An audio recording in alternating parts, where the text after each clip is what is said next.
Georgia, Georgia, the whole day through. Just an old sweet. The Athens Twilight Criterium and the historic Roswell Criterium were on tap for last weekend's racing. Both races are stops on the National Criterium Calendar's Speed Week series, which is a really cool 7-race series that goes all over the Southwest. The Athens Crit was right in the heart of the University of Georgia's downtown area, and it was a real blast to spectate. There were a ton of college students and a ton of spectators around, and they had just a ton of really cool stores and restaurants and stuff that was right downtown, so it was a really, really awesome venue.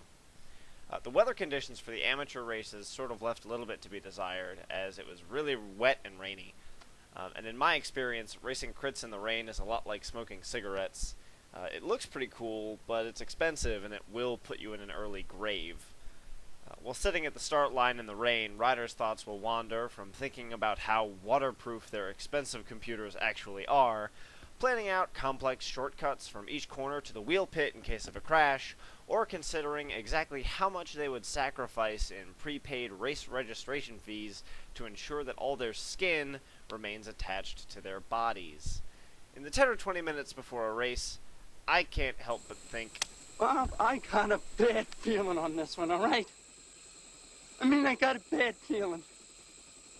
I don't think I'm gonna make it out of here. You understand what I'm saying to you? Everybody gotta die sometime, Red.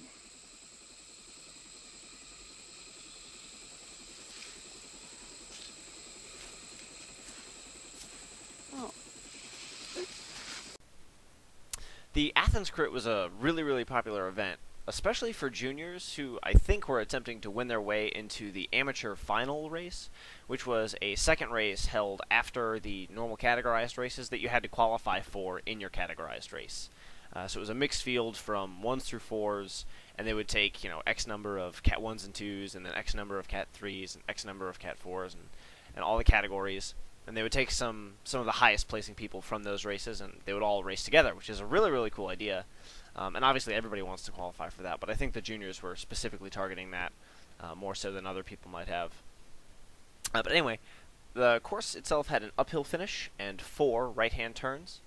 None of which were extraordinarily sharp, but the conditions rendered them pretty treacherous. It was really drizzly, and it was a little sketchy. The first turn came just after a downhill section and featured a lot of the thick, white, painted crosswalk kind of lines that sort of make me wish I was running cyclocross tires at 80 psi, and it had a barrier separating the race from open moving traffic on the road, so that was a little bit hairy. The second and third turns were pretty easy to navigate, especially with the speeds we were going through them. It was pretty ginger through those, but a couple people did go down. It was sort of going down all over the place, though, so there's not really much you can expect other than that. The fourth turn apexed into an immediate uphill and featured a brick crosswalk that was sort of like a faux cobblestone type thing, and that made that turn the most treacherous, in my opinion. There was also glass on that road. It was sort of a mess. 2 or 3 riders ended up on the ground, just from their rear wheel slipping out from under them. As they would come up over the climb and get out of the saddle to try and catch on with the group, they would sort of just end up on the ground. And then there were a ton of flats that day. But other than that, it was okay. Everything stayed pretty strung out for most of the race. Obligatory attacks went out on the uphill section every lap, but most riders were able to stay with the group. It was never super, super hot.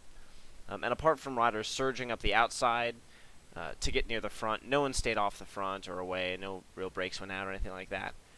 Into the last few laps, Matt Robbins snaked his way up through the field that was being led by Big Ring Racing's Justin Meschler and Drummond Racing's Christian DeCenzo. Robbins attacked for the win from near the front of the group, and no one could hold his wheel, and he cruised to what seemed like another easy victory for him, with Justin Meschler and David Kuntz following closely behind. Oh yeah, and to the guy who attacked the gun and took the first corner really, really aggressively, I don't know who you are, but I'm going to find you if you do that again and replace all your chamois cream with nuclear strength Embro. You weren't going to win the race, man. You weren't going to stay away on the first lap. You were just going to cause a crash. The historic Roswell Criterion the next day saw harder rain and a more technical course, but fewer crashes. I was racing in the 3-4 field that race, so maybe credit rider experience and maybe credit, a few other factors, but The 3-4 field had 40 or so riders braving the conditions on a course with 3 left-hand turns. The first turn was the most treacherous, with a harder than 90-degree bend and just tons of paint on the road.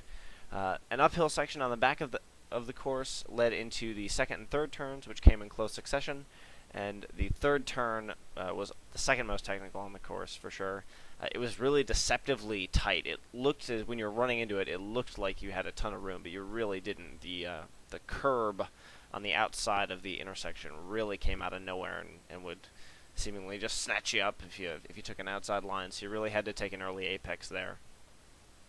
The harsh conditions limited riders' speeds through the corners, but the average speed for the whole race was comparable to other recent crits that I've been in that didn't have pouring rain, so it definitely wasn't a day for the faint of heart. Into the last 3 laps, the pace was very high, especially on the back section. The last lap saw a select group of 3 riders that had been either driving the pace or been near the front for most of the day get a small 1 to 3 or 4 bike length gap on the rest of the chase. The leaders featured Nathaniel Rowe of the Prima Tappa cycling team, Austin Shawley of Georgia Cycling Incorporated, and John Woodruff riding for the Faster Mustache cycling team, a squad that decided that a normal-sounding name just wasn't hip enough for them.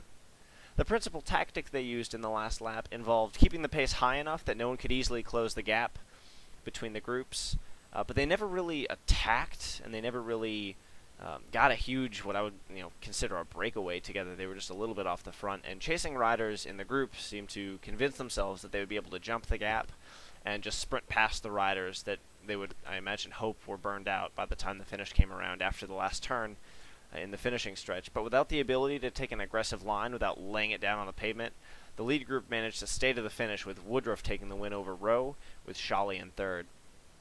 All in all, it was a really solid race, and there were no crashes, which is super awesome. And they gave out pint glasses, which made braving the elements all the sweeter.